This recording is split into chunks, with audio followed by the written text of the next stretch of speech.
under the moon. I thank God I'm breathing, and then I pray, don't take me soon. I am here for a reason. Sometimes in my tears I drown, but I never let it get me down. So when negativity surrounds, I know someday it'll all turn around, because all my life I've been waiting for, I've been praying for the people to say that we don't have to fight no more. There'll be no more war, and our children will play one day, one day, one day. Oh, one day, one day, one day.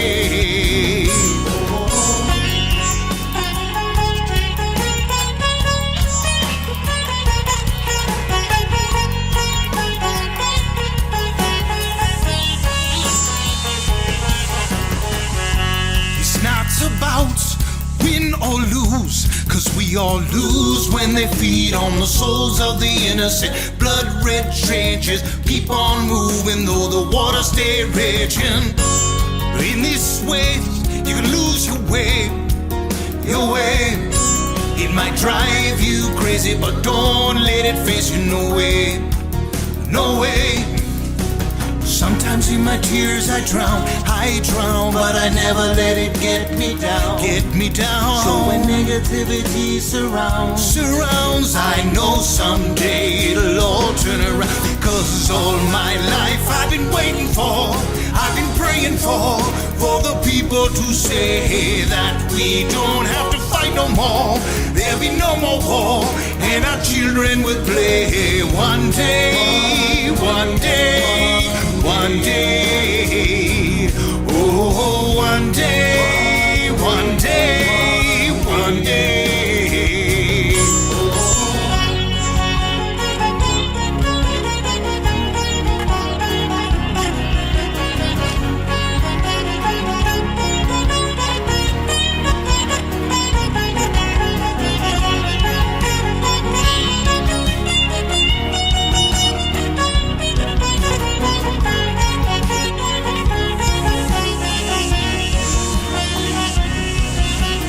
All my life I've been waiting for, I've been praying for the people to say that we don't have to fight no more. There'll be no more war, and our children will play one day, one day, one day.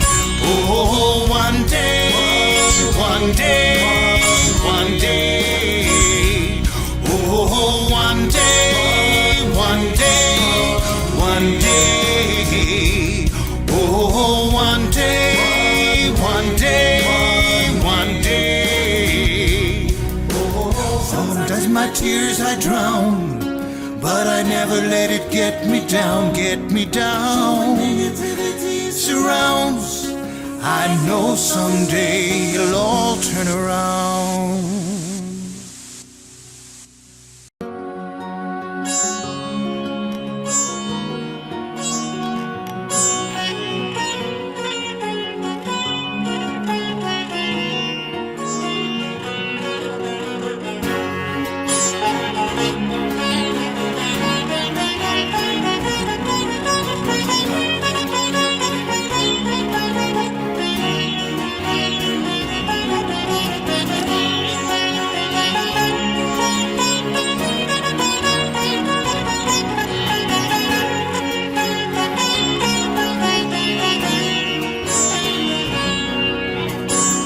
Sometimes I lay under the moon, I thank God I'm breathing, and then I pray, don't take me soon. I am here for a reason. Sometimes in my tears I drown, but I never let it get me down. So when negativity surrounds, I know someday it'll all turn around, because all my life I've been waiting for, I've been praying for the people to say that we don't have to fight no more. There'll be no more war, and our children will play one day, one day, one day. Oh, one day.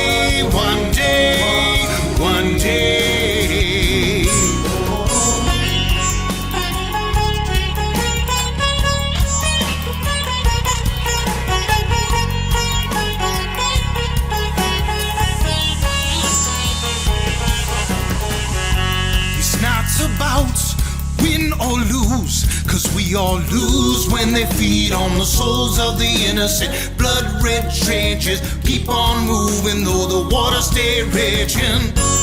In this way, you can lose your way, your way. It might drive you crazy, but don't let it face you, no way, no way. Sometimes in my tears I drown, but I never let it get me down, So when negativity surrounds, I know someday it'll all turn around. Cause all my life I've been waiting for, I've been praying for the people to say that we don't have to fight no more. There'll be no more war, and our children will play one day, one day. One day, oh, one day, one day, one day.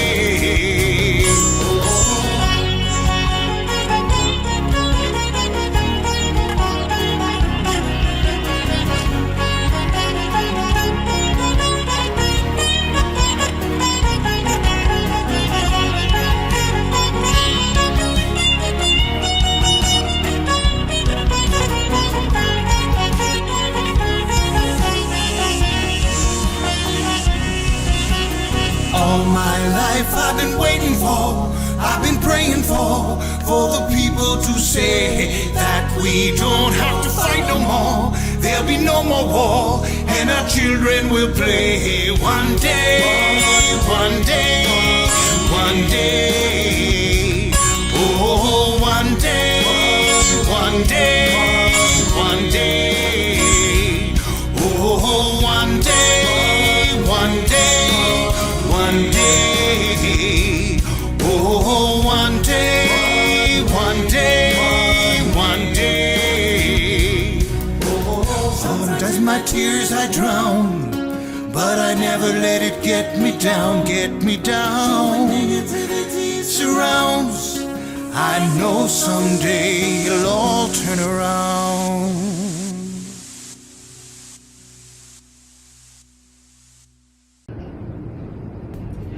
Hello, I'm James Light. I'm a member of the Church of Jesus Christ of Latter-day Saints, the Palos Verdes, California stake, and a member of the Board of Directors of the South Coast Interfaith Council. I want to take this opportunity to express my gratitude and that of our religious faith community for being a part of this wonderful organization. I want to welcome those new board members that will be joining us, and also congratulate those that are being honored at this annual assembly. I hope everyone has a great time.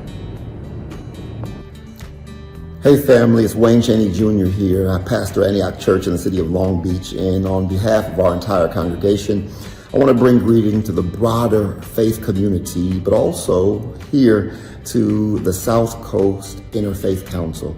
I want to thank you for the work that you've done. Another effective year of service in time of increased polarization.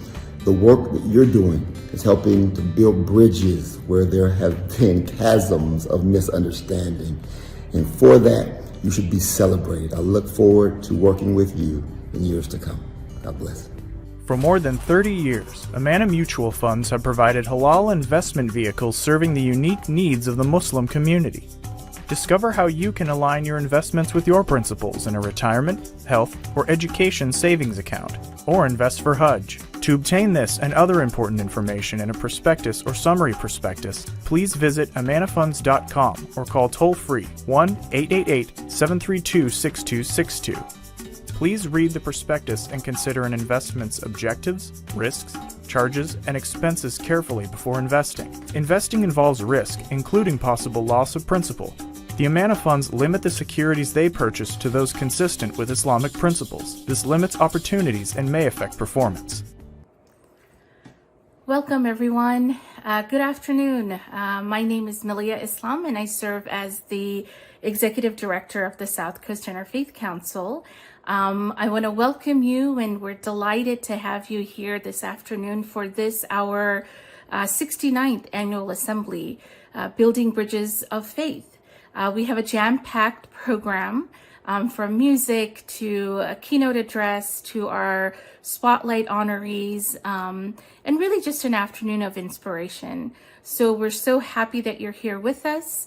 And without further ado, let's begin. And to do that, I would like to welcome actually Susan Brooks, SCIC President, to call this meeting to order, as well as to begin this afternoon. So Susan. Hello everyone, welcome to the 68th Annual Assembly of the South Coast Interfaith Council. My name is Susan Brooks. We started 2021 hoping that COVID would be arcing towards an endemic that would allow us to rejoin one another in person and allow us to welcome and embrace our friends and loved ones. Alas, that didn't materialize, but we continued to find ways to fill our communal and spiritual needs in the virtual world, along with enjoying some events that we were able to be held safely outdoors with physical distancing and masks.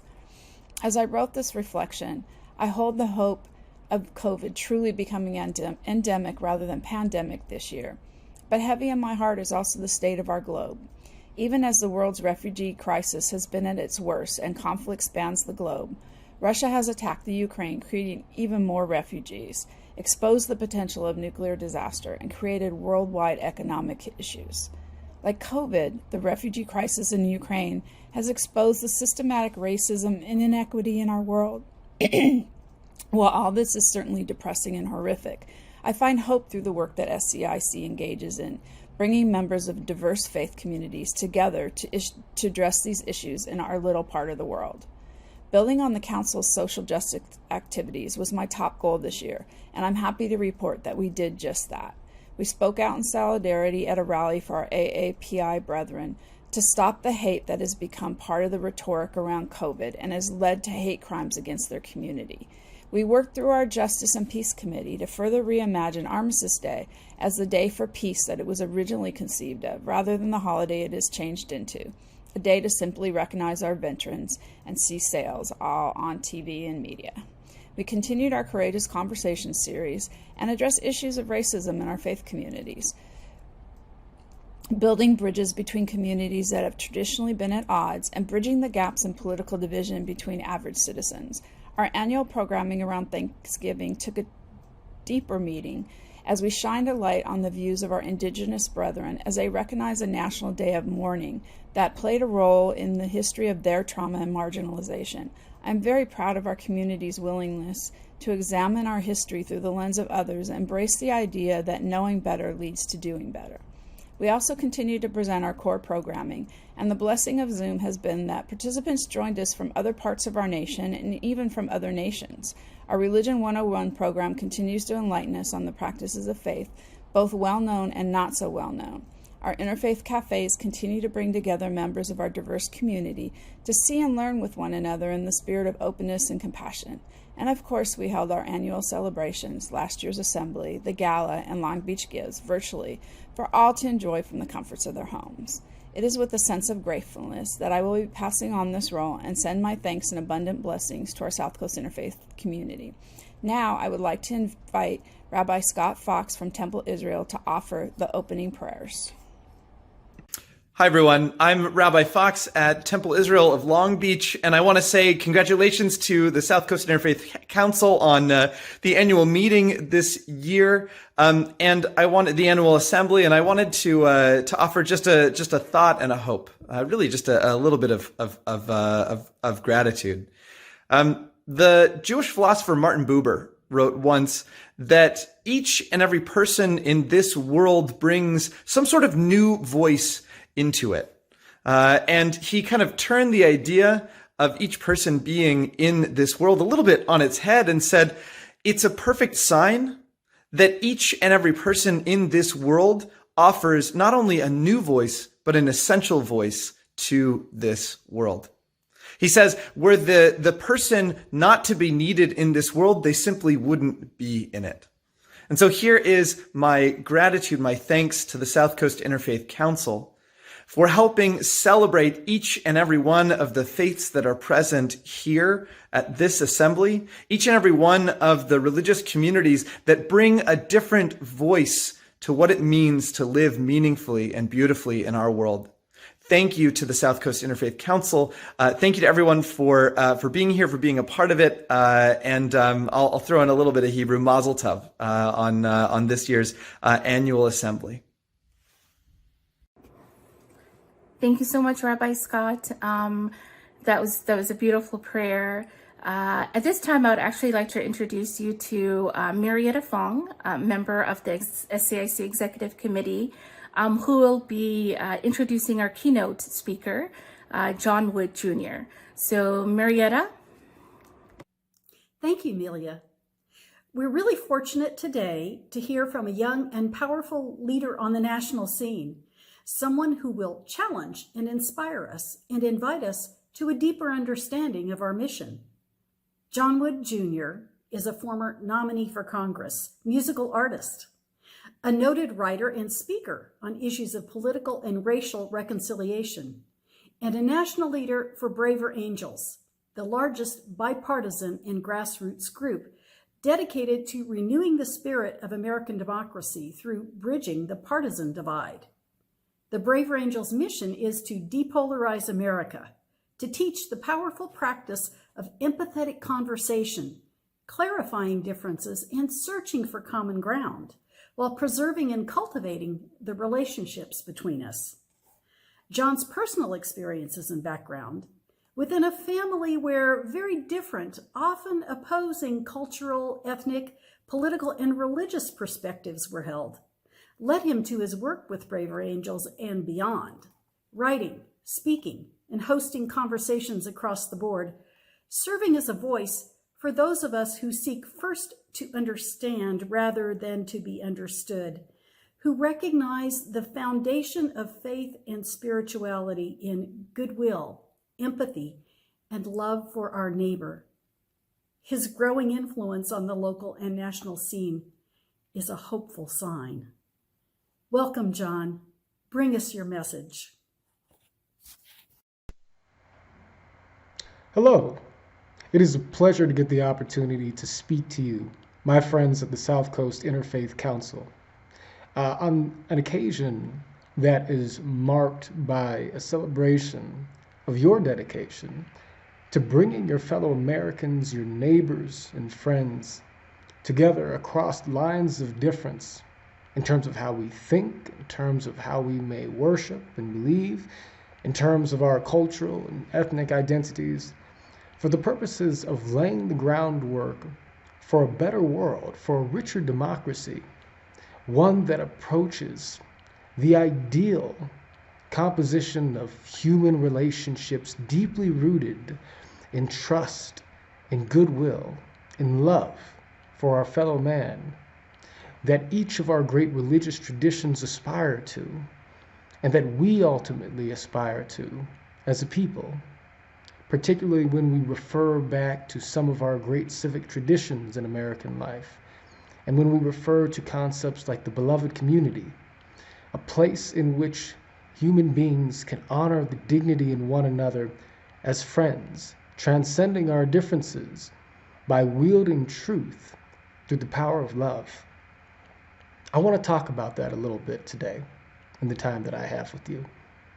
And I hope that I might be able to offer a little bit of grounding in terms of what really anchors this larger movement that we feel beginning to swell in the United States of America and even beyond, towards not just a depolarized discourse in our politics, but towards a richer culture of community that in many respects has waned and receded in American life, but now in the midst of trial, in the midst of difficulty, may well find itself resurging in the work being done by individuals and organizations such as yourselves, but by many beyond from every corner of this country who are defying the assumption that we cannot work together as brothers and sisters on the basis of our difference in politics and social perspective. And so this is what I mean. In 2016, we endured an election that divided the American people in ways that were unheard of even in the very divisive and polarized years of our politics that preceded it. Once upon a time, not too long ago, we looked at things like government shutdowns and thought that they constituted a singular sort of breakdown in government's ability to function. We looked at the fact that we were having difficult times coming together across the dinner table to talk about politics, to talk about things that are important, albeit divisive in American life. And we thought, well, there's plenty for us to be concerned about in the condition of American democracy. Oh, what many of us would not give to look back on those days, not too many years ago, as a time in which our concerns over some of the, perhaps lighter matters of political polarization, to look back at a time in which those issues had not yet been swamped by a global pandemic, war in Europe, fundamental doubts having been sown in the body politic over the legitimacy of our elections, and a deepening distrust of our institutions, all of which, perhaps as tragic as those things may be, finds itself dwarfed even so by the magnitude of distrust that we find ourselves generating for our fellow Americans across the dinner table from us, down the street, in our neighborhoods, in our schools, because we've embraced a tribalism in American political and social life that has been content to collapse our humanity to the stereotypes and labels that we can associate with one another on the basis of our political registration, our party affiliation, and our other social connections. Now, this is not the sort of democracy we wish to see. This is not the sort of society that can endure, because it doesn't matter how prosperous the United States is in material wealth. It doesn't matter how noble or far-seeing the words of our Constitution may be. It doesn't matter how strong our technology is. It doesn't matter how smart or gifted some of our leaders may be, or how profound our universities may be able to inculcate education into our next generation of leaders. If it is the case that that which we build the lifeblood of our institutions upon is not fundamentally the soil of goodwill as it exists in the human heart, goodwill is the basis for relationships of trust between the American people, between all people. It is relationships of trust that allow us to enter into democratic and social discourse in the context of our institutions and beyond, and say that where a certain matter of politics or policy or legislation may or may not go our way in the space of a single debate, that we nevertheless retain our faith in the electoral process, that we retain our faith in the courts, that we retain our faith in media, in the universities, because at the end of the day, we rest our confidence upon a basic supposition, a basic presupposition, which says that the individual Americans whom we share space with and whom we are connected to in our social and institutional life ultimately mean us well. And so I can lose a political battle to an opponent and still recognize that in the larger project of human flourishing, my opponent is also my neighbor and my friend, and that we together make up a part and piece of the body of Christ, if you will, of the kingdom of God, of the larger community of God's people, whatever your religious tradition may be, and that therefore there is deep, abiding human dignity to be seen in that other party, and a well of love that I can access and speak to if only I am willing to lead with love myself, right? When goodwill is manifest in human relationships, we have the permission to trust each other across the spectrum of our societal responsibilities and our social relationships. When goodwill dissolves, when it evaporates, there is no basis for trusting politics. There is no basis for trusting the media. Why? Because there's no basis for trusting our fellow human beings. Because why would we be bound to the rules of institutions if we are not bound to the golden rule that we should love our neighbor as we love ourselves? Now, the difficulty of modern American social and civic life, to my mind, stems in its deepest root from the fact that there is a degree to which we have lost the spiritual context for understanding the art of relationship building in democratic society. We have placed our faith, we have placed our confidence in many material and technological and intellectual devices, all of which may have great value for us. But there is a feature of interpersonal trust rooted in the idea that as human beings we are possessed of innate value that calls for a spiritual commitment, an axiomatic assumption of the built-in human dignity of our neighbors. Now, how do I justify the idea that you, who may be different from me politically, ethnically, religiously, and in all sorts of other ways, have intrinsic value as a human being on the basis of the fact that we are mere material entities? Where does the justification for that come from in terms of the logical way in which we might choose to go through life day by day? It would be perfectly reasonable for me to say that you must prove your worth to me before I deign to be able to speak to you with love, with compassion, with grace, before I consider it justified for me to want to empathize with your position, to understand your life story, your experience from your perspective, and to attribute value and validity to the perspective that life has generated within you that accounts for the differing ways in which you and I may see the world. What justifies this assumption? Unless it is a root of understanding of reality which says that prior to knowing any and everything else, we know that God loves us, that God has created us for a reason, for a purpose, and therefore even if I disagree with you, I am meant to hear what you have to say. Now, I should be clear. There are many, many people committed to the work of bridging across this country who do not necessarily subscribe to a religious or spiritual architecture of any particular kind, who nevertheless embody this way of moving through the world. And this is something for which we all must be tremendously grateful, because these individuals help fill out the larger movement of bridge building in the United States of America, and our movement could not be what it is without them.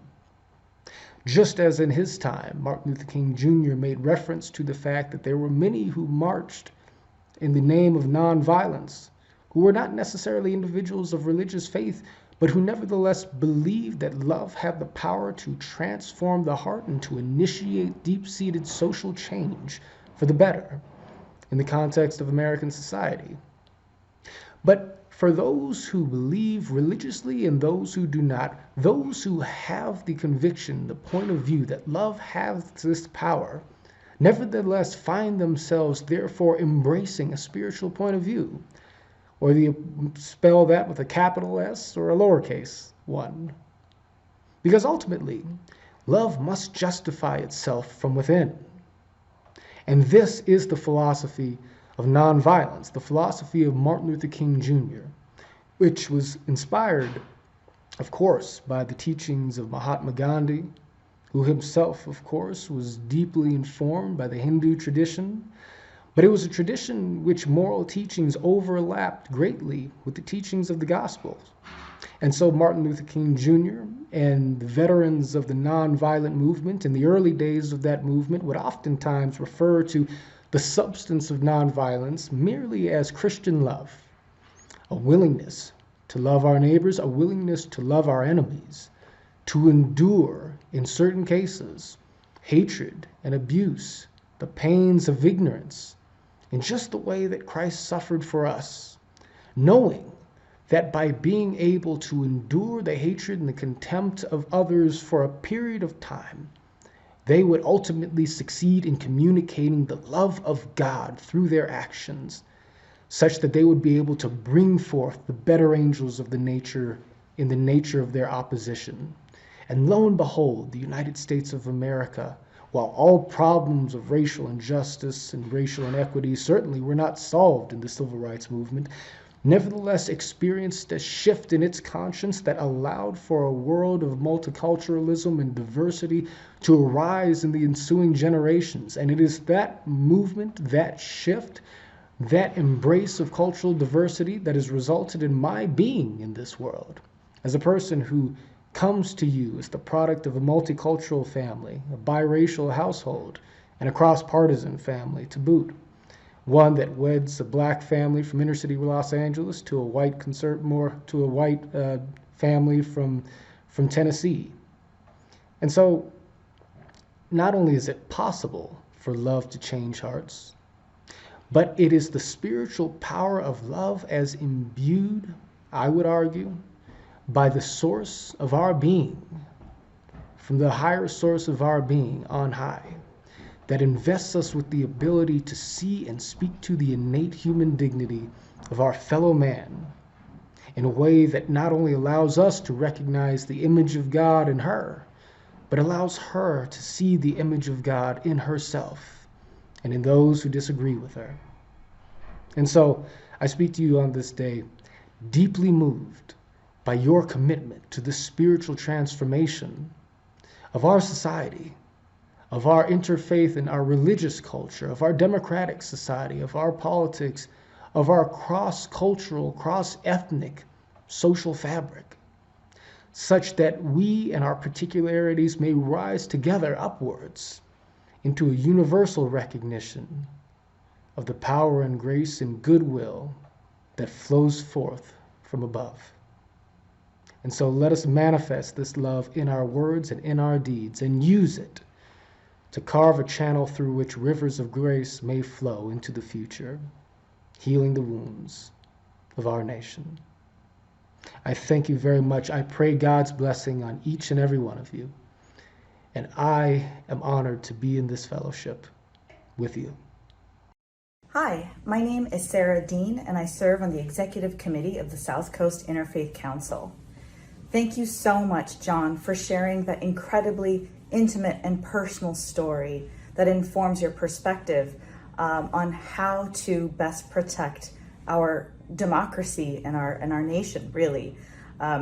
It was the part that really struck me is the idea of the spiritual context, honoring the spiritual context of our democracy. And as an interfaith council, as people of faith and conscience, from the Muslim tradition, Jewish, Christian, humanist, Hindu, what brings us together is this idea that honoring the humanity of every human being is the central tenet in how we organize as a society, that seeing all life as inherently sacred is what binds us together. So thank you so much for really lifting that up and bringing it to our attention. It is certainly most needed in our world today. Before I introduce our next Spotlight honoree and a dear friend of mine, Shahar Cohen Hodos, I'd like to introduce Zach Provost.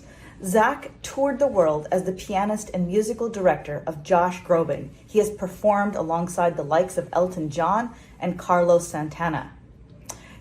He also shares his musical talents with the community of Rolling Hills United Methodist Church every Sunday. And on a personal note, he also very patiently tutors my daughter in piano every Sunday. My daughter being 14, it's a real test of patience. So I'm so grateful that Zach will be sharing some of his music with us today. Hi, I'm Zachary Provost, and I'm so happy to be here and be part of this presentation to sing for you a song that I wrote with my dear sweet wife, Shanti Piper. And I want to thank Marietta Fong for reaching out and asking for a song to be written and giving us a theme from the South Coast Interfaith Council of Building Bridges Through Faith. That theme inspired this song, and for us, now that it's written, it feels like a song that means even more these days. So here's Have Faith.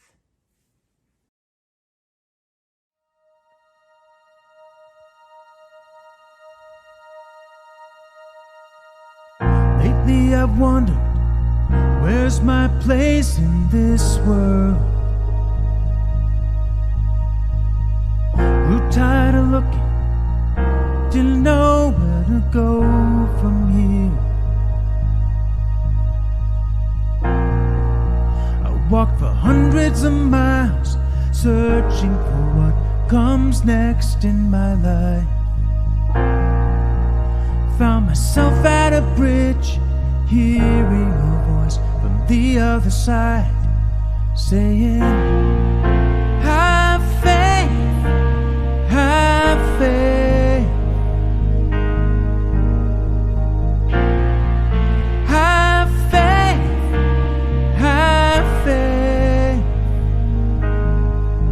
In the strength of your heart and your will to love, in your path to the place you've been dreaming of. Have faith, have faith. Woke up and finally saw what I couldn't see.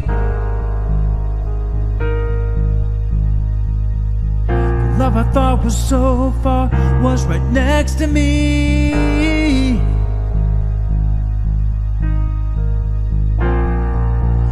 Felt the joining of souls, building a bridge that connected our lives. I heard the stories of hearts tell me I had nothing left to hide, saying, have faith, have faith. Keep your eyes open. Have faith, have faith.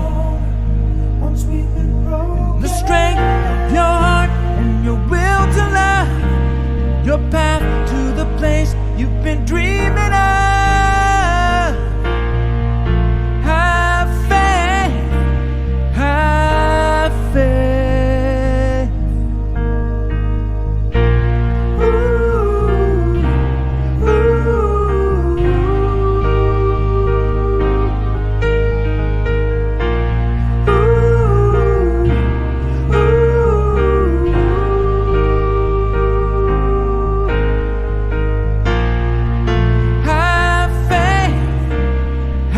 have faith.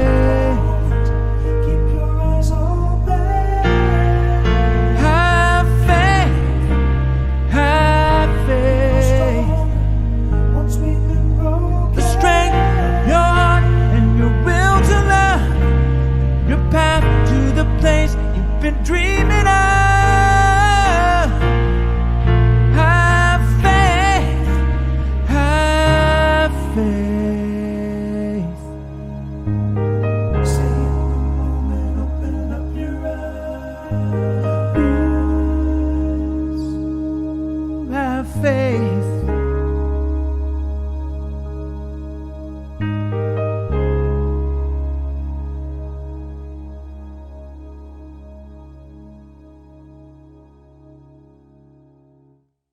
Thank you. Thank you so much, Zach. And now I have the distinct honor of introducing our Youth Spotlight honoree of the year, Shahar Cohen Hodas, who is also a dear friend. Shahar is a restorative justice specialist at the Orange County Human Relations Council. She grew up in Los Angeles, engaged in local faith-rooted organizing. And as she was drawn to the political landscape of Los Angeles, she was drawn to the restorative practices that put people's humanity, needs, and relationships at the center of problem solving. Shahar is an alum of the Coro Fellowship in Public Affairs in New York. And throughout her time in the fellowship, she cultivated her facilitation skills and strengthened her resolve that sustainable social change comes through building deep relationships. And I'm so grateful to embark on that work with Shahar as we co-facilitate this year's New Ground Magic Fellowship, where we bring together Muslim and Jewish teens to build the muscles and the skills for community organizing, leadership, and resilient relationships. We are so grateful for Shahar's contributions to our SoCal community and interfaith world. Shahar, congratulations. Thank you so much to the South Coast Interfaith Council for this award. I'm really, really honored for the recognition. I started working in interfaith relations, or I started participating in interfaith spaces when I was about a sophomore in college, when I joined MAGIC, Muslims and Jews Inspiring Change, in their inaugural cohort. And we actually got to decide on that name, Muslims and Jews Inspiring Change. And the significance of that, from what I remember at the time, was that it wasn't only about Muslims and Jews coming together to learn about one another, and while that was a really important part, the goal was to really inspire change, to work towards a more just world. And that's the significance of this work for me. Through my own interfaith relationships and community building, I've both been able to learn about other religions in deep and meaningful ways, and I've also been afforded the opportunity to really think about my own religion and my own practice and my own understanding of what it means to be Jewish in America. And I've been able to do that by talking through with my Christian and Muslim and Sikh and all of the various faith partners that I've gotten to work with throughout the years, by being able to understand their identities and thinking about my own too. And that space is magical in and of itself.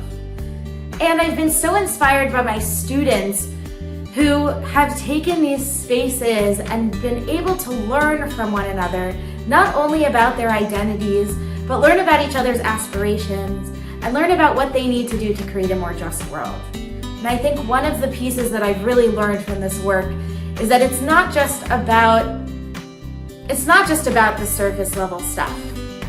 It's about really leaning into these challenging moments, actually looking at the moments of conflict and facing them and walking towards them together and not just turning away from them.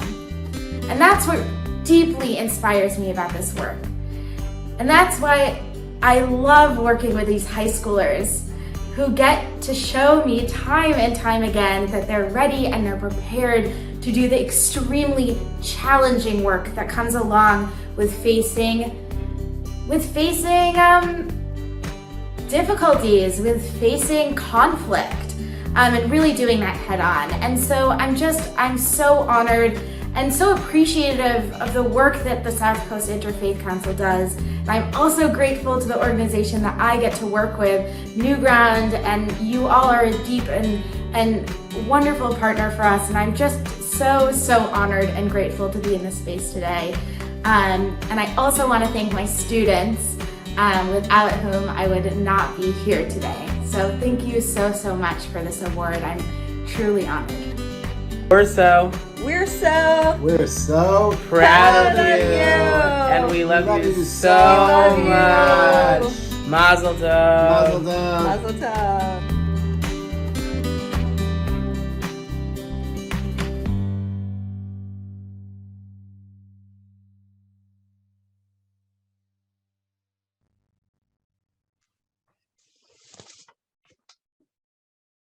Hello, everyone. Sorry, I wanted to apologize for the sound.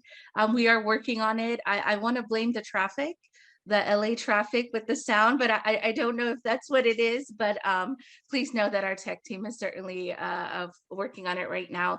And as I stated in the chat as well, this is being recorded, so please know that in the recorded version for sure we will work on that and make sure that that everything is clear. So our sincere apologies for that. Shahar, congratulations so much. You were talking about difficulties and challenges in your acceptance remarks, and certainly we are facing that difficulty and challenge when it comes to our sound at this moment. But we are so grateful to you and all that you do, and you're so deserving of this recognition, and such an inspiring young lady for all of us. So thank you for all that you do. Now, this annual assembly, as you may know, every year, it's not only just an opportunity to recognize our amazing honorees like Shahar and the ones that are coming up, but it's also actually a business meeting. So consequently, one of the things that we do during this program, or during this business meeting part, is to introduce our current and our new board members to the community. So at this time, Kelly, I think if I could ask you to bring up the slide that has our returning board members so we can offer a glimpse of who these individuals are to those who are present here. So I'll wait for Kelly to do that. While Kelly's pulling up that slide, I do want to say that if we had the time, I would love for us to engage with one another with my amazing board members. But because we didn't want to make it a 10-hour program, we weren't able to do that. But in our monthly newsletter, starting this next month, we will actually be highlighting our board members. So that will be an opportunity for you to get to know them a little bit better. So Kelly, do we have that slide? There we go. These are our returning members of the Interfaith Council. These are the individuals that you don't often see, but the ones who are really doing some amazing work behind the scenes to ensure that the council continues the work that we do. It's not an understatement to say that the last couple of years has been very difficult, and it is because of the work of these individuals from all these diverse faith communities. Peter from the Coptic community, Tony from the Baha'i community, DJ from the Sikh community, Malik, the Ismaili community, Marietta Methodist community, Carol, the Church of Jesus Christ of Latter-day Saints. All these individuals, they are really the heart of the organization in terms of making sure that we are able to continue the work that we do. So I thank all of you for that. And as the year goes on, I hope that you'll get a chance to get to know them a little bit better.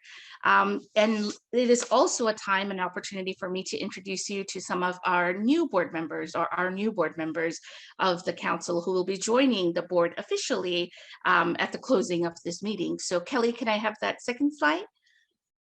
One of the important things about the council is growth. An organization that doesn't grow is an organization that is often not sustainable. And I'm so happy and honored to say that this year we have all of the new board members are amazing and spectacular, and we're so honored and blessed to have them with us.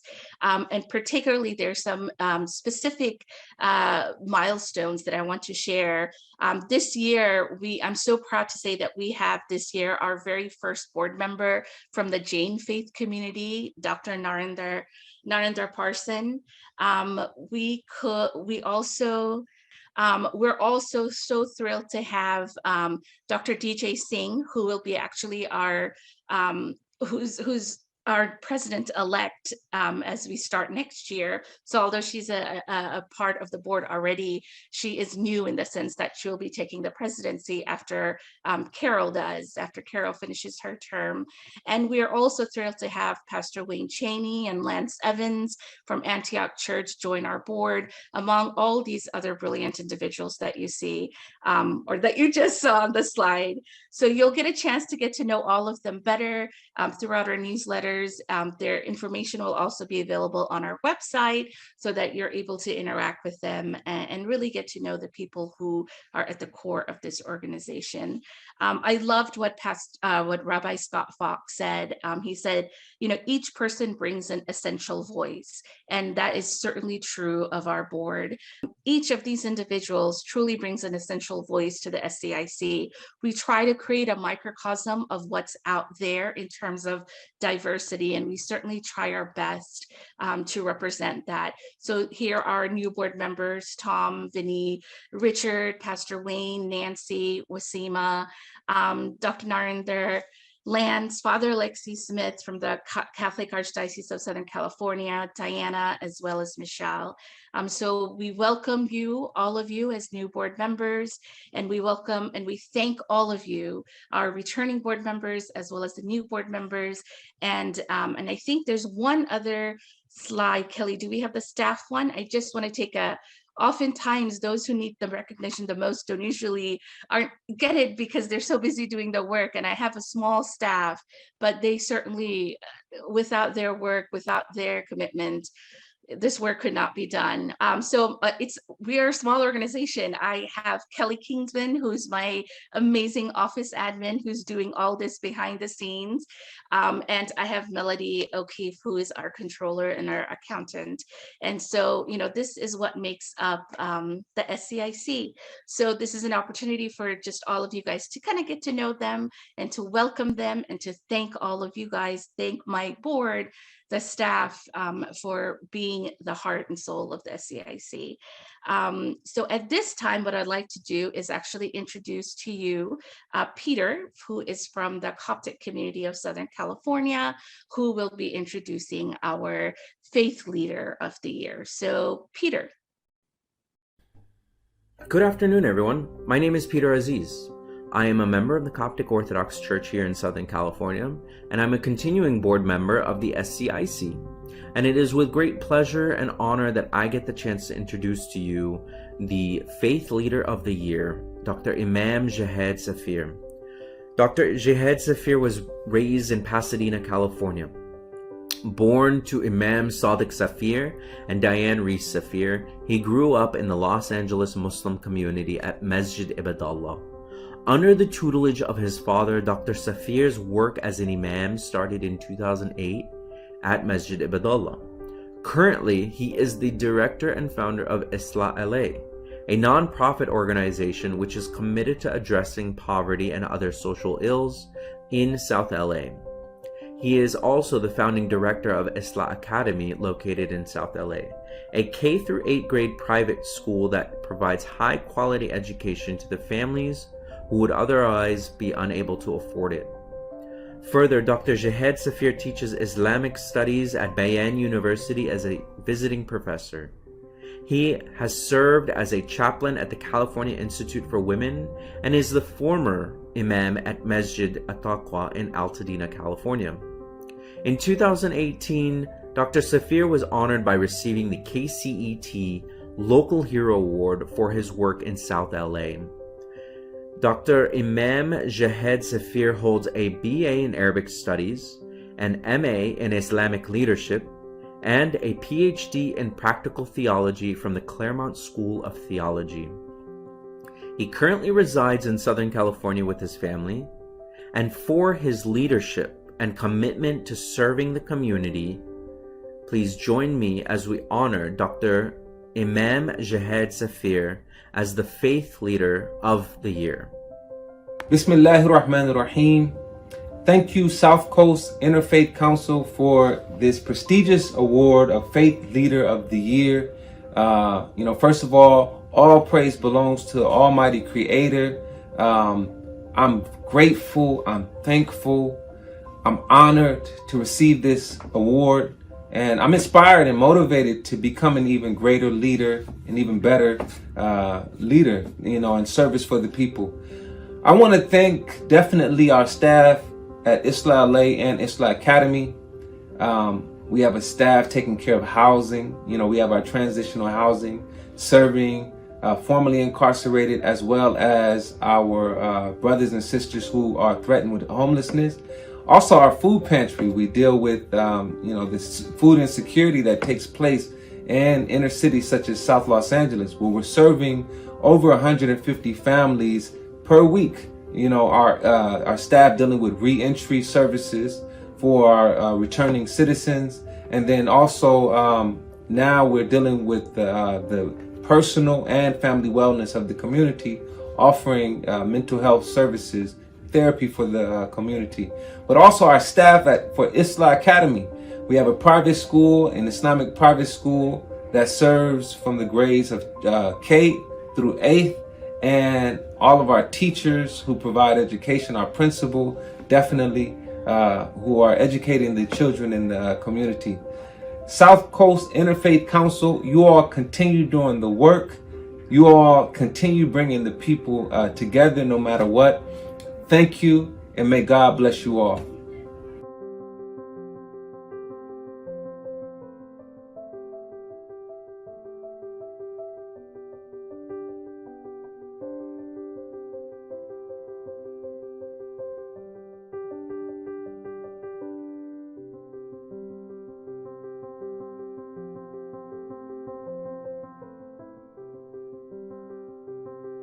On behalf of the Council on American Islamic Relations CARE, congratulations to the South Coast Interfaith Council, to all the awardees, and to especially Imam Jihad Safir. Congratulations. Thank you so much, Imam Jihad, for your service to the community. We're truly blessed to have you here in Southern California.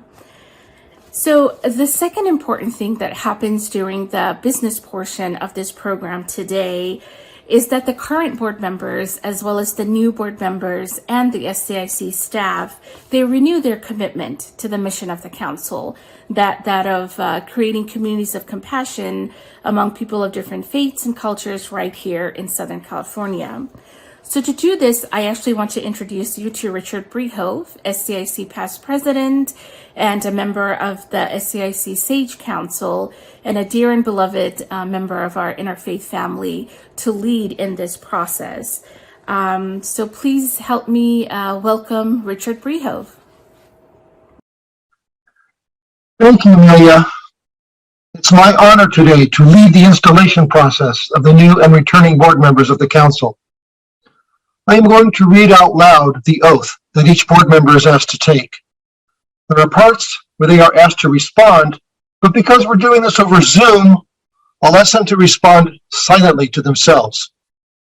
So without further ado, let's begin. Dear new and returning board members of the SCIC, you have been selected for positions of leadership and trust in the South Coast Interfaith Council.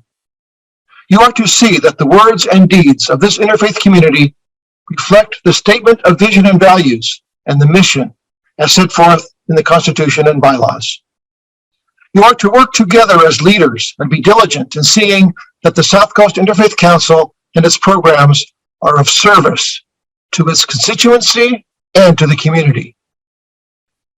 You are to be examples of faith, active in love, as you help maintain the life and harmony of the South Coast Interfaith Council.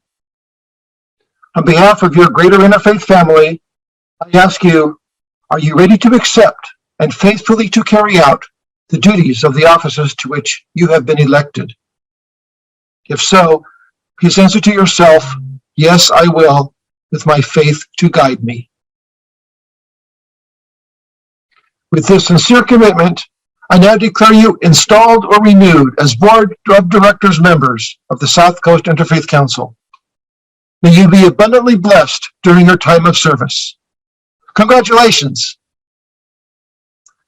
Another important part and tradition of the annual assembly is the passing of the SCIC gavel from the current president to the one who will hold this position at the completion of this annual assembly. So to continue that tradition, I want to welcome President Susan Brooks and President-elect Carol Winder. Well, it's certainly been a pleasure to serve as the SCIC president this last year. I remember when Sarah Dean handed over the gavel to me, there was hope that we would come out of COVID and be able to meet in person. And we know that didn't happen yet. But in passing this over to Carol, I know that I'm passing it into very good hands to keep all the amazing programs that SCIC does going and making them stronger. And this time, I think there's even more hope that we will get to meet in person this year for at least some events. So Carol, you won't have to be the pandemic president like Sarah and I were. So we look forward to seeing where you take SCIC in its future. And it is my pleasure to pass the gavel to you.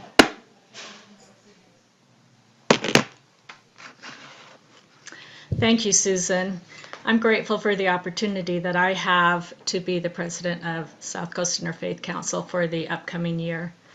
We are made up of a group of diverse and united congregations, faith communities.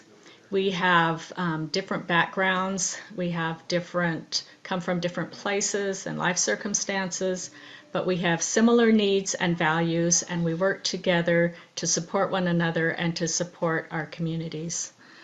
Susan's focus this past year has been on social justice, and she has done a beautiful job with that. And we will be continuing with that in the coming year as well. And we will also be seeking opportunities to engage our communities one-on-one with the different faith groups so that we can build even closer relationships. Thank you again, Susan, for your leadership in 2021 and for all that you did for us. Now, let's please welcome Dr. D.J. Singh, who will be our president-elect for 2023. She will be the first president-elect from the Sikh community in the history of South Coast Interfaith Council. She will introduce to you our Man of the Year, Adrian Pay. Dr. Singh. Thank you, Susan and Carol. Both of you are such great examples of women who are committed and advocate for pluralism in our community. Hi everyone, my name is Dr. DJ Singh and I'm a member of the Sikh community. It is my honor to introduce you to Adrian Pay, the SCIC Man of the Year. Adrian Pay, a graduate from Stanford University and Fuller Seminary, is a diversity consultant and change management coach who helps lead organizational transformations in the corporate and nonprofit sectors. He speaks at conferences, churches, universities, and podcasts about organizational leadership, diversity, and inclusion, something near and dear to our hearts. He has also designed and created leadership curriculums and tools that have been used by thousands of employees in both the corporate and nonprofit organizations.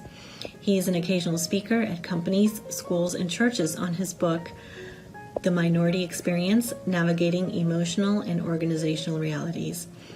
He is a lifelong learner and loves the diverse cultures and incredible ethnic food of Southern California, where he lives with his family. For his expertise in helping cultivate a society defined by delivery and inclusion, we honor him today as the SCIC Man of the Year. Congratulations, Adrian.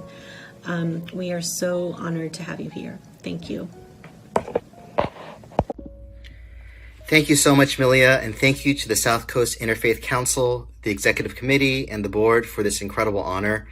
I first met Milia and former President Dr. Sarah Dean while I was facilitating a diversity workshop on my book, The Minority Experience: Navigating Emotional and Organizational Realities, at my mother's church in the South Bay.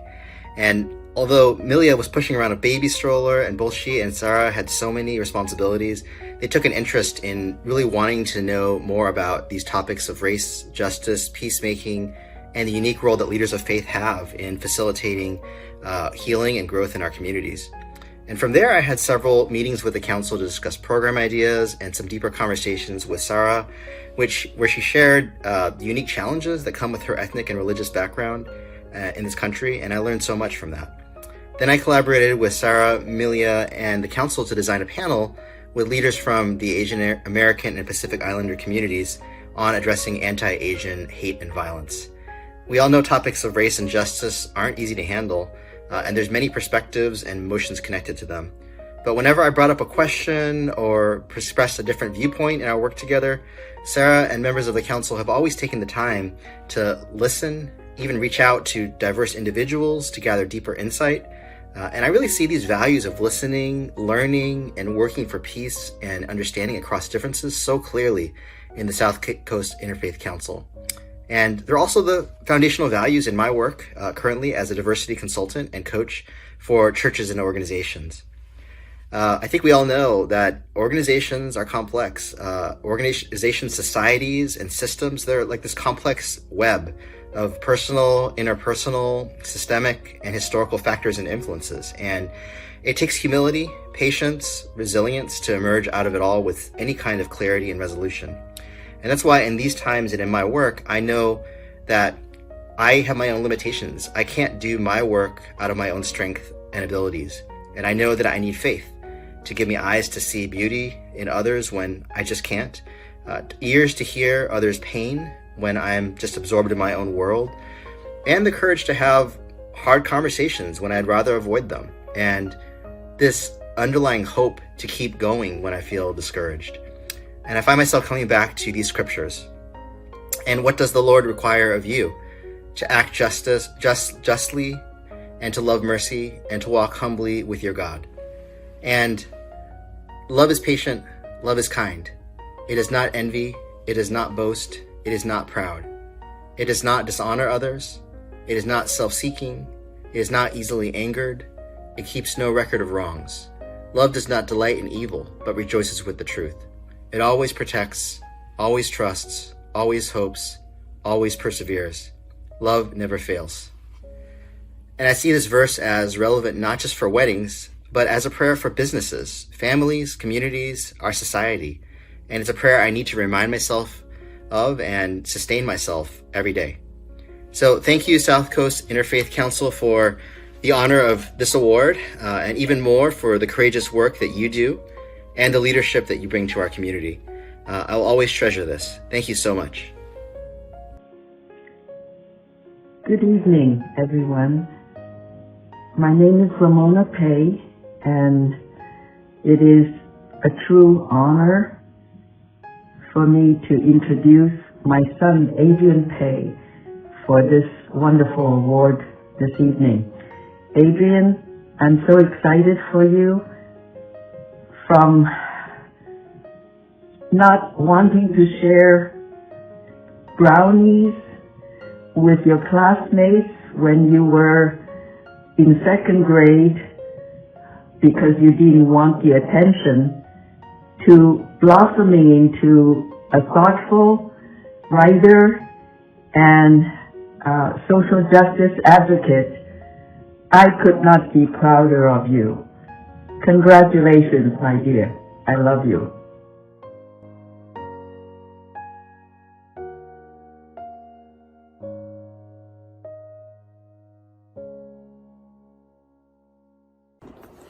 Thank you so much, Adrian, and congratulations again on your recognition as Man of the Year.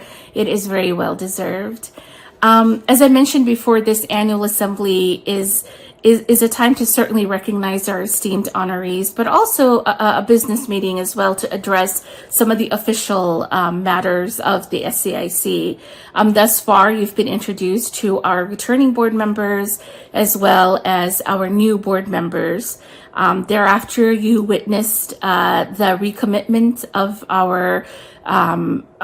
our pledge to the mission of fulfilling the mission of the council. And the last part of the business portion of today is actually where we share our 2021-22 annual report with the community that we serve. Now, if we were meeting in person, you would actually have a copy of this report in front of you.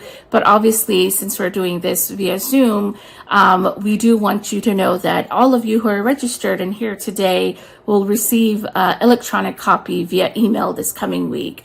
And if you would like to have a physical copy mailed to you, then just please let us know, and we're more than happy to do that as well. Now, included in this report are the main accomplishments of the council this past year, explanations of the programs that we have had, as well as a full financial report. So we very much invite you to read the report, to share the report, and again, if you're to have any questions at all, to please reach out to us, and we will be more than happy to address that. Also in this report, you'll find many messages and beautiful tributes for our incredible honorees as well. So at this time, I'd like to welcome one of my favorite people ever, Sam Schulman, who will actually be starting as the SCIC secretary as well, and as a part of our executive committee this year. Who will be introducing our Woman of the Year. Sam? Good afternoon, everyone. My name is Sam Schulman, and I am a member of the Jewish community. I have the pleasure of introducing you to our 2020 Woman of the Year, Dawn Shelley.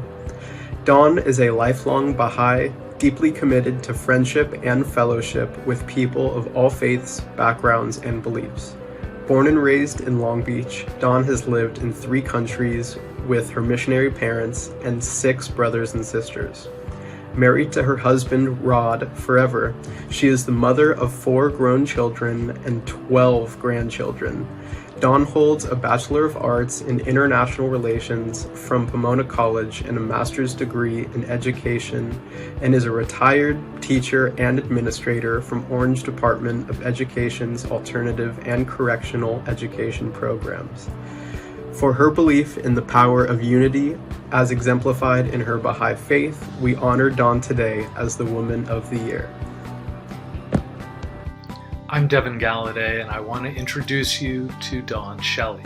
She is a longtime cornerstone of the Long Beach Baha'i faith and has been spreading the message of unity and equality through the Baha'i writings for decades, not only in Southern California, but throughout South and Central America. Dawn, we love your dedication. On behalf of the SCIC, congratulations on being our Woman of the Year. Hello, my name is Dawn Shelley, and I feel very humbled and grateful for this honor that you have given me this year. Humbled because the interfaith efforts I make as an individual Baha'i seem small compared to the magnitude of the contributions of Baha'is not only in our area, but in villages, towns, and cities all over the world, who have worked daily to establish interfaith understanding, love, and unity for more than 170 years, as Baha'is strive to fulfill the exhortation of our faith to, quote, consort with the followers of all religions in the spirit of friendliness and fellowship. This work is carried out by Baha'is at the behest of Baha'u'llah, the prophet founder of the Baha'i faith, who in the middle of the 19th century, as a prisoner of the Shah of Persia and of the Ottoman Emperor, called for all the peoples of the world, of all faiths, and of every strata of human society, to come together in the understanding that there is only one God, only one unfolding religion of God that progresses over time through his messengers, and that there is one human family. In the words of Baha'u'llah, the messengers of God abide in the same tabernacle, soar in the same heaven, are seated upon the same throne, utter the same speech, and proclaim the same faith. It is through this understanding, as it spreads across the globe, that essential progress towards world peace and understanding among all the people of the earth can be made a reality. I am grateful for the good works of the South Coast Interfaith Council in its mission to, quote, promote mutual understanding, respect, appreciation, and cooperation among people of faith since 1953. May the coming year be a banner year as the Council works to fulfill its lofty goals. Many thanks, much appreciation. God bless you all.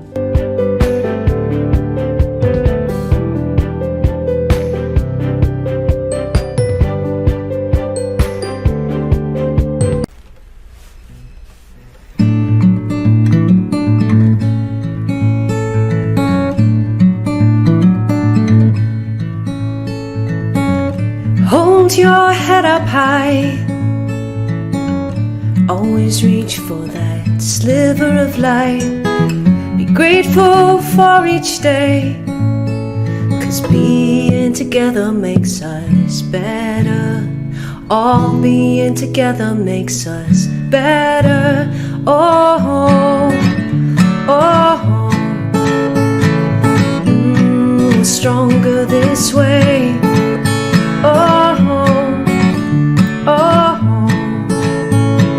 together we grow stronger every day.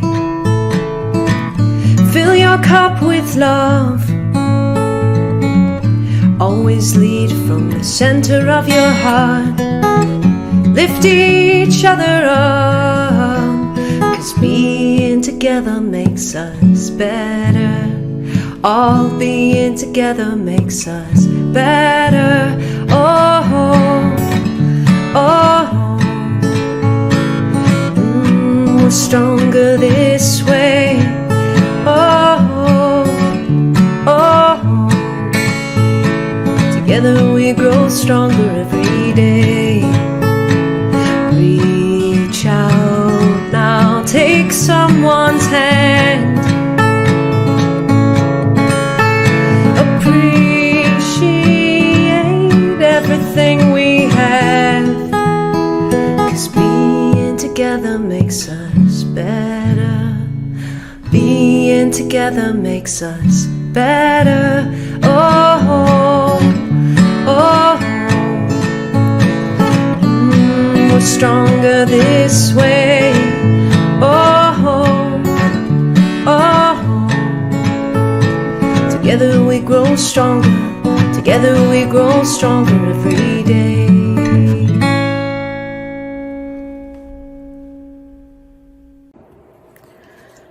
Being together makes us better, stronger this way. Lift each other up. Together we are stronger every day. These are not just such beautiful lyrics, but these words truly ring so true to what SCIC believes in: togetherness, community, growth. The last couple of years has certainly been not the easiest for so many individuals as well as organizations, and the SCIC certainly was no exception to that. But I'm incredibly humbled and profoundly grateful to say that we've continued to grow and build on the foundation that was laid for us by so many, some 68 years ago now, first as an ecumenical council and then as an interfaith one. So to share a little bit about that, I wanted to invite three of our friends to just say a few words. First, the Reverend Dr. Reinhard Krause, who was instrumental in the transition of this council from ecumenical to that of interfaith. Dr. Narinder Parson, who is the first ever SCIC board member from the Jain faith community, as well as Sarah Roberts, one of our dearest friends from the Baha'i community, who deeply shares the love of this council and the belief in the importance of this work. Good afternoon. I'm Reinhard Krause, and I bring you greetings on behalf of the Academy for Judeo-Christian and Islamic Studies. It was exactly 18 years ago, at the 51st annual meeting of the South Coast Ecumenical Council, that the Assembly voted to dissolve the organization and become the South Coast Interfaith Council. For the next 12 months, I had the privilege to serve as the president of the new Interfaith organization. That first year of the South Coast Interfaith Council was a time of much excitement and great energy. Together we pondered and crafted a new vision, mission, and shape of this new interfaith organization. And our joint labor gave birth to the motto of the SCIC: grounded in faith, open to grow, united in hope. Grounded in faith, open to grow, united in hope. This motto has guided the work of the South Coast Interfaith Council for now nearly 2 decades. Grounded in faith, the faith of the organizations and members of the SCIC is grounded in many different traditions: Hindu, Muslim, Christian, Jewish, Native American, Sikh, Zoroastrian, and many more. Our religious traditions are not the same, but we need to be grounded in faith to engage in meaningful interfaith. While being grounded in my own faith tradition, interfaith dialogue requires a heart and a mind that is open to grow. Year after year, the South Coast Interfaith Council offers a rich feast of programs to help us grow in our mutual understanding and appreciation for one another, and to grow in our own faith. Over the almost 2 decades since its inception, the South Coast Interfaith Council has certainly been united in hope. Hope for a world where all are respected and cherished, regardless of religion, ethnicity, gender, or sexual orientation. Hope for a world without wars and refugees, without exploitation of neighbor and nature. In our deeply fractured country and world, the healing and bridge-building work of the South Coast Interfaith Council is perhaps more important than ever. In this coming year, let each of us commit ourselves to sowing seeds of kindness every day, to bind up the wounded and broken-hearted, to open our hearts and minds to each other's wisdom, and to do our small part to make God's dream for this world come true. Thank you. Hi, Jai Jinendra. I'm Narendra Parson, and I believe in interfaith for one primary reason, that once we know each other's faith or have an understanding of what each other stand for or are striving for, our understanding should create harmonious living together and make a much better place to live in, or world to live in. My religion is Jain's, and as Jains we believe in, one of the principles we believe in is Anekantavad, which is translated means multiple view of an object or subject. And with that, interfaith for me, understanding other faiths and beliefs is very important. So I do intend to learn as I join the council. Thank you. The work of the South Coast Interfaith Council is incredible. I have found such knowledge, such friendship, such hard work, such commitment, and especially through the hard times that we are living through. So I thank you first and foremost. I'm incredibly impressed. I was introduced to the South Coast Interfaith Council through my community, the Baha'i community.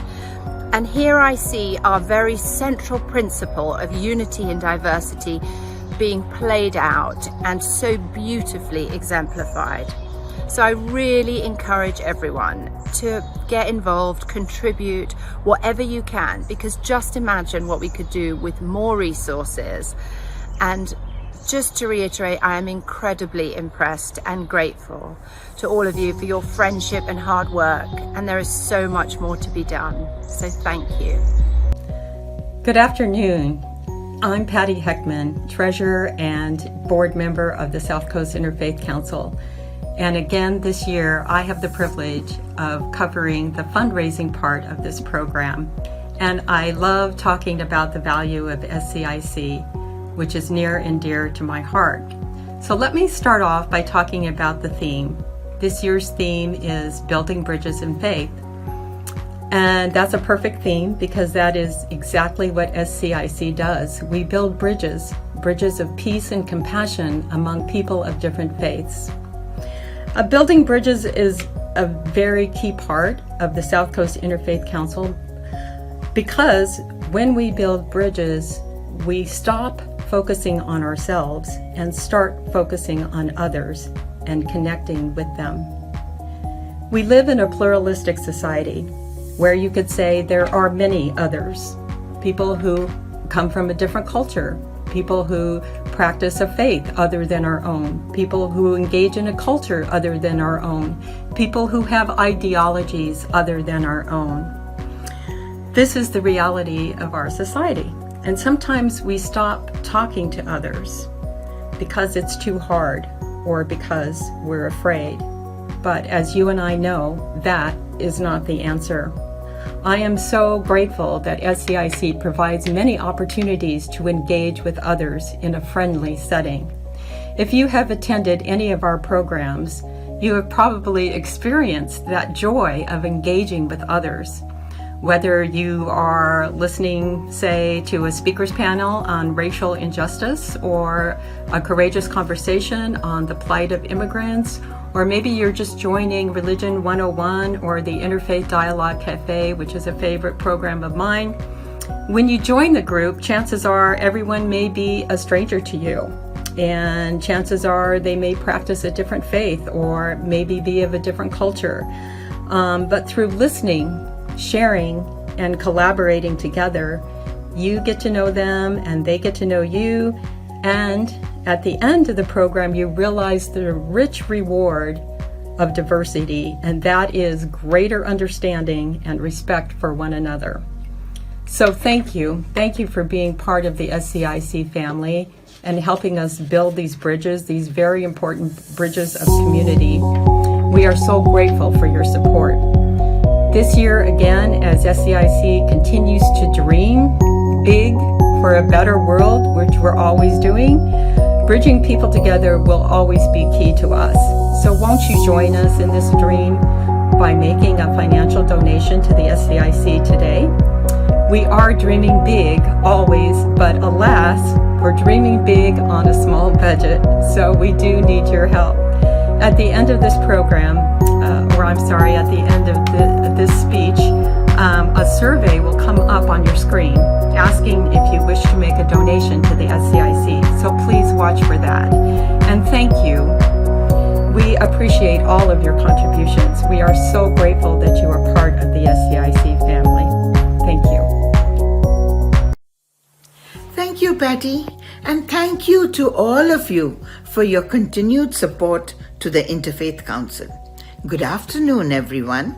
My name is Rini Ghosh, and I'm honored and privileged to introduce this year's Sage of the Year Spotlight Award recipient, Don Garrick.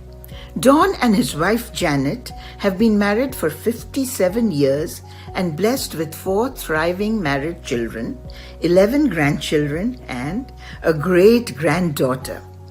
After graduate school and a corporate business career, Don attended his first Interfaith Council meeting in 2000, when he realized the potential power of interfaith cooperation to better serve God's children.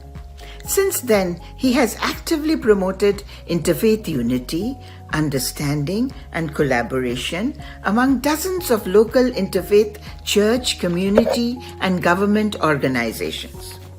Don is Vice President and co-founder in 2007 of the Orange County Interfaith Network and has served since 2001 on the Greater Huntington Beach Interfaith Council, including as an officer, and on dozens of event committees. He has served in interfaith-related volunteer assignments for the Church of Jesus Christ of Latter-day Saints, including 10 years as a prior Stake Director of Public Affairs for North Huntington Beach and adjacent cities. 2 examples of his interfaith-oriented community and government service include leadership in the Huntington Beach Coordinating Council and on the City of Huntington Beach Human Relations Task Force. For his exemplary work and commitment to interfaith unity, we honor Don today as the Sage of the Year. Thank you. It is with sincere appreciation that I receive this honor from the South Coast Interfaith Council as Sage of the Year, and I express my respect and support for the Council. Looking back earlier in my life, when I was working in corporate America, I realized time and time again that our greatest successes came when we chose to listen to understand one another's thinking and to show genuine respect for another's opinion. I noticed that same dynamic as a husband and father and as a leader in my church, the Church of Jesus Christ of Latter-day Saints. Listen deeply, contemplate, and then respond. When I retired and had more time to reflect on more global concerns and issues, I felt an authentic desire to find a way where I could use my knowledge and faith to work toward facilitating mutual understanding and respect as a means of healing the divisions that were impacting our society and local community, but I didn't know where to begin. At about that time, 20 years ago, a good friend, Jack Allen, invited me to visit a Greater Huntington Beach Interfaith Council meeting. During that meeting, something immediately clicked in my mind. Bringing together members of different faith groups with the goal of understanding each other's perspectives and values resonated with me. I saw that faithful people seeking guidance from God and working together on common goals had the potential for healing the fear, anger, and contention that was and is dismantling our world. Faith groups planning and working together on a variety of projects provides that opportunity for developing meaningful relationships such as those that I treasure with my interfaith friends. In closing, I again want to commend the South Coast Interfaith Council for their vision that they have shown over the years in providing opportunities for bringing diverse faith groups together and for promoting mutual understanding, respect, and cooperation among them. Thank you.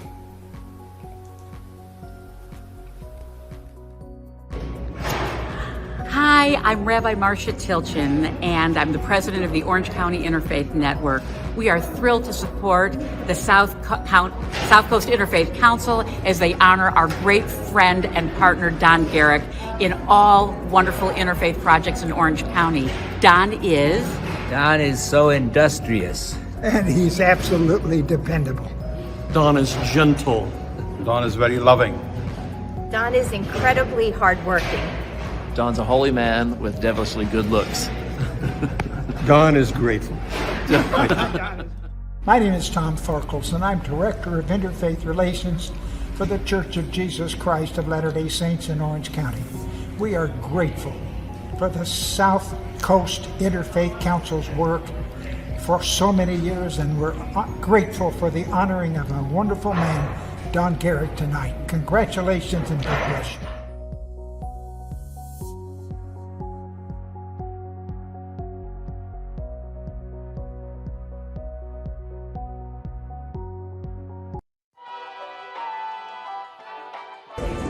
I'm Rabbi Steve Einstein, and I say congratulations to Don Garrick, who is really Mr. Interfaith. Congratulations, Don, from the Huntington Beach Center for Spiritual Living. Congratulations, Don. Well earned. Congratulations. You are a man of faith and interfaith. Hi, Don, Larry, and Janine Johnson. We think you are a servant leader. We love you. Congratulations, Don. You are interfaith. We celebrate you, Don. Congratulations on a well-deserved award. Congratulations, Don, for winning the award of Sage of the Year. This is Manek Ujwala from the Greater Huntington Beach Interfaith Council.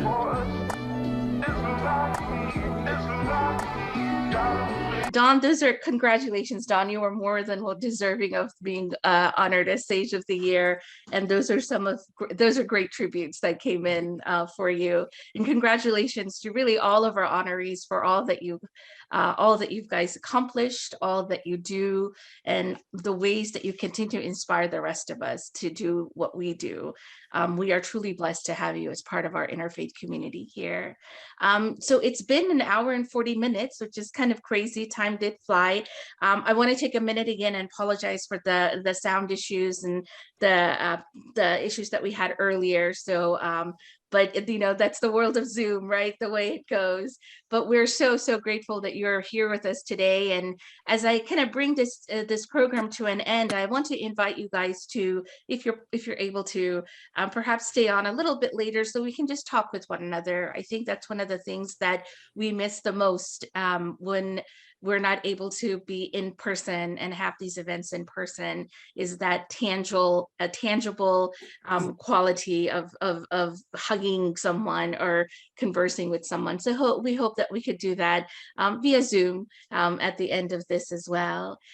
So I just want to take a moment as we bring this afternoon to an end, to express my endless gratitude to so many people. First and foremost to the board of directors, thank you for all that you do. To Kelly Kingsman, our SCIC office admin, the annual assembly committee who's been working on this program for almost a month and a half, 2 months now. To all the sponsors, the advertisers, to our keynote speaker, John Wood Jr., the musicians, the esteemed honorees for your inspirational work, to outgoing President Susan Brooks for all the Zoom meetings and the late night texts back and forth about discussing about the trajectory of the council, and also welcoming Carol as our new president, who is equally amazing and truly embodies such a sincere desire to help create a united community. We're so blessed to have you. I also want to express my gratitude to 3 people who are perhaps not in the official fold of the SCIC anymore, but will forever be a part of our interfaith family. Cheryl Benz, who was our office admin before Kelly for a short period of time for the last 2 years, then she actually, at the end of February, she left that position for a much more lucrative one, that of being a full-time grandma to her amazingly cute little grandson Cooper, who's 6 months old. So we miss you, but we're so grateful for the time that you were with us and for your work and help in the work of the council. To Ron Nelson, as well as Patty Heckman, who are 2 board members that are finishing their terms. We are so blessed to have you with us for the time that we have. Both of you hold very special places in our hearts. Ron was there kind of from the onset, from this council, seeing the evolution from ecumenical to interfaith. And there's so much history that's with Ron. And Patty was there through the beginning of my tenure as the executive director. So both of you hold such dear places in our hearts and in my hearts. And we thank you. We thank you and Cheryl for being a part of our family and for the time and the dedication that you gave towards the success of this organization. But most importantly, truly, I want to thank you, all of our supporters who are here, who are watching this online, who continue to support us, for your continuous belief in the mission of our council and ensuring that we continue to exist year after year with your support and your kindness. It means the world to us. At the end of the day, we are here to serve you, and we are here because of you. So we thank you for that. We're truly blessed to have you as a member of our SCIC Interfaith family, and we look forward to serving you this year and beyond. It really is an honor to be part of a united community that is, and I wrote these little notes down that our keynote, John Wood, some of the things that he said, and it really is such an honor to be a part of a community that, as he says, is deeply rooted in love and trust of one another. We take that so seriously, and we're so honored that you trust us to be of service to you, and that the love that we share between one another, it is a gift. So we thank you for that.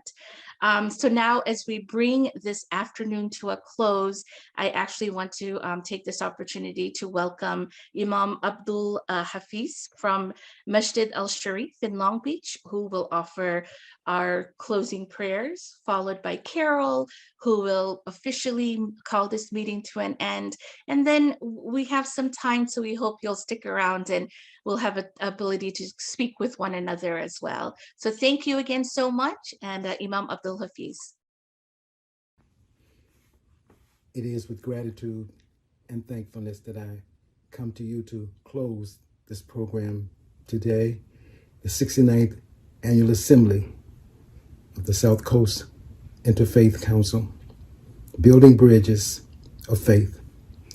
And we turn to our Lord Almighty, the most merciful, the compassionate, the creator and sustainer of life,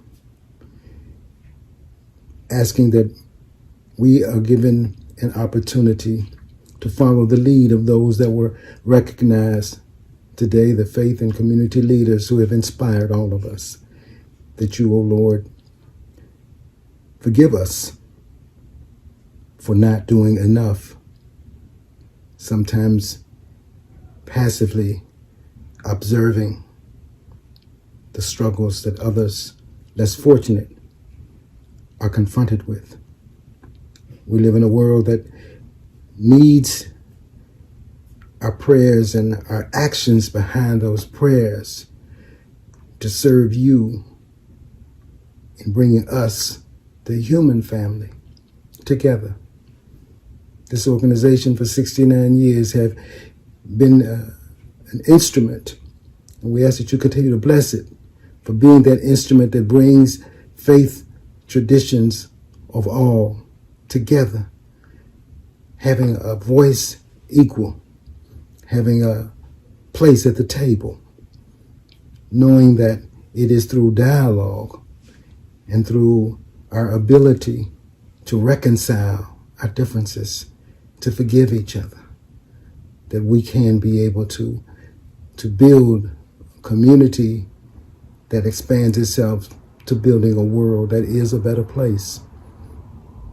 These moments are very difficult as we see the conflicts in different lands involving those of faith and those not of different faiths, but we, the faith community, need you, dear Lord, to continue to push us beyond our comfort zones, beyond our limitations, to do all that is necessary and all that is needed to build better communities, better families, attentiveness to detail, and not just speaking about our faith traditions, but living according to that in which you have sent as guidance for the human family, that we take from those rich resources of your word in different languages that came at different periods of time, but are truths forever and always. So may we, the communities here in the South Bay, be a beginning of inspiring our neighbors and those near and far away that there is a better way, and that there is an institution, there is a body of people who have committed themselves to be about your work, and that is bringing the human family together as one family. And so asking for your continued blessing upon us, the continued gifts that you give us to enhance our efforts as we navigate this journey called life, knowing that through you, all things are possible. That all the time you are good, and you are good all the time. And we must exemplify that in how we carry your message to the community at large, and more important to ourselves, and that we stay humble. And so we plead to you to forgive us for our shortcomings, forgive us for the mistakes that we have made, forgive us for not doing enough in lending our voice towards that which brings good to the human family. May this organization grow and blossom and produce generations to come that will bring pleasure to those who fulfill their obligation to you, our Lord Most High, full of grace and glory. In your name we pray. Amen.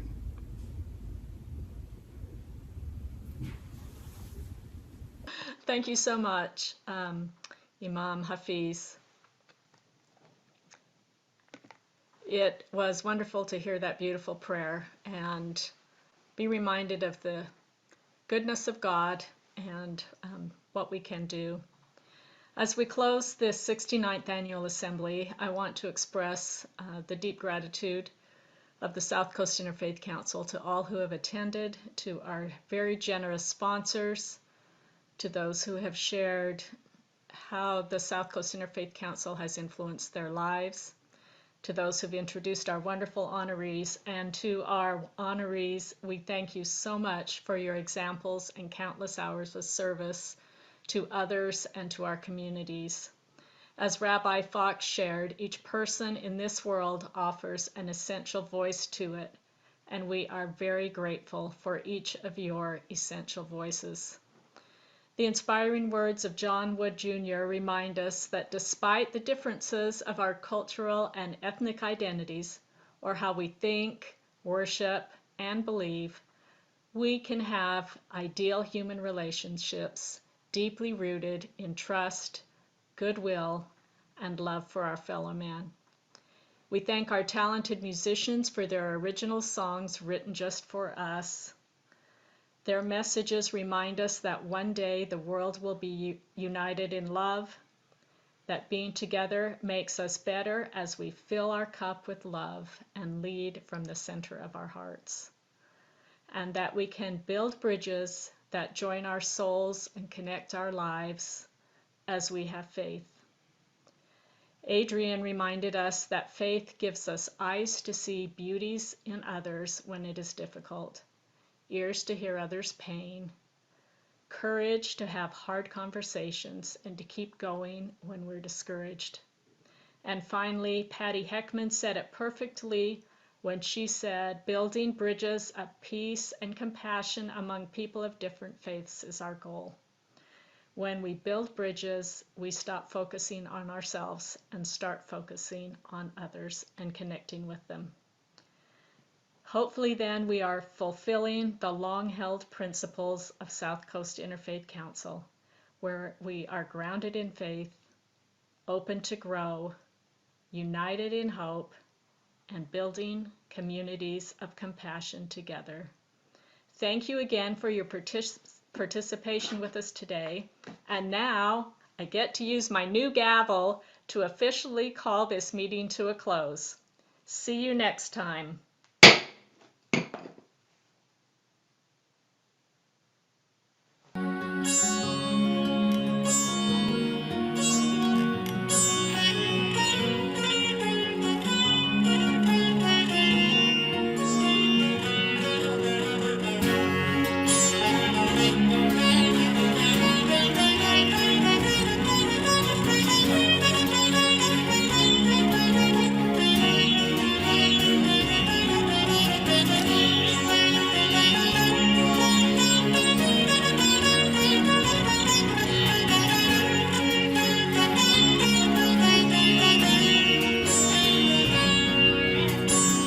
Sometimes I lay under the moon, I thank God I'm breathing, and then I pray, don't take me soon, I am here for a reason. Sometimes in my tears I drown, but I never let it get me down.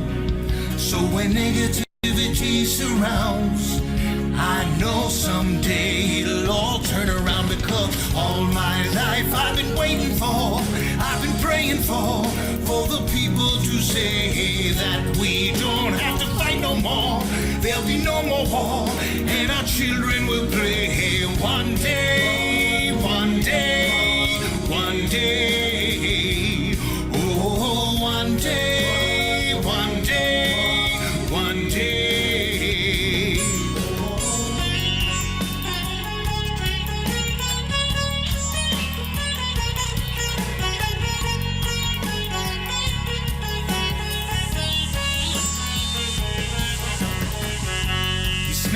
About win or lose, cause we all lose when they feed on the souls of the innocent. Blood red trenches keep on moving though the water stay raging. In this way you can lose your way, your way. It might drive you crazy, but don't let it face you. No way, no way. Sometimes in my tears I drown, but I never let it get me down, So when negativity surrounds, I know someday it'll all turn around, because all my life I've been waiting for, I've been praying for the people to say that we don't have to fight no more, there'll be no more war, and our children will play one day, one day, one day. Oh, one day, one day, one day.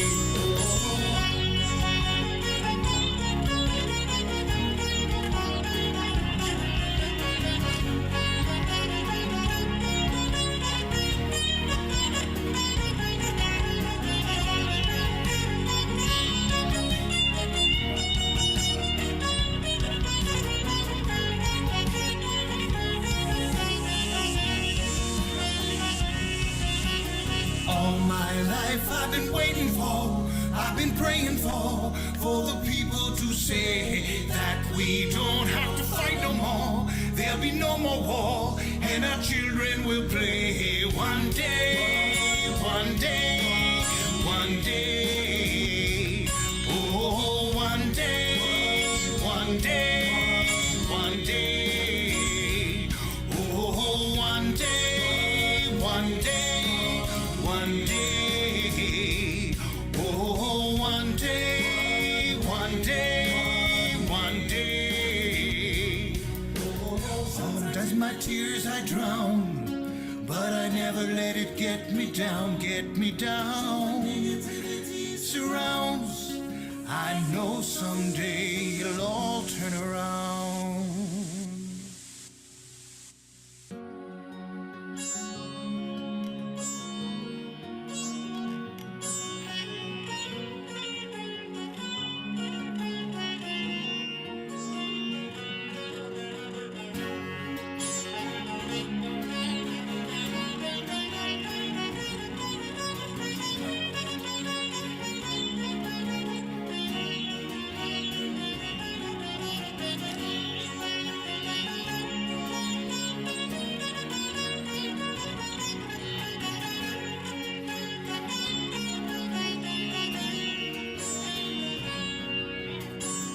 Sometimes I lay under the moon, I thank God I'm breathing, and then I pray, don't take me soon, I am here for a reason. Sometimes in my tears I drown, but I never let it get me down. So when negativity surrounds, I know someday it'll all turn around, because all my life I've been waiting for, I've been praying for the people to say that we don't have to fight no more. There'll be no more war, and our children will play one day, one day, one day.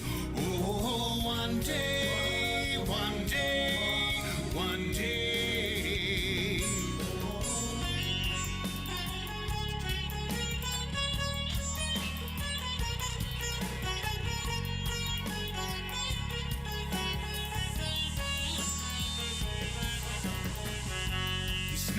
About win or lose, 'cause we all lose when they feed on the souls of the innocent. Blood red trenches keep on moving though the water stay raging.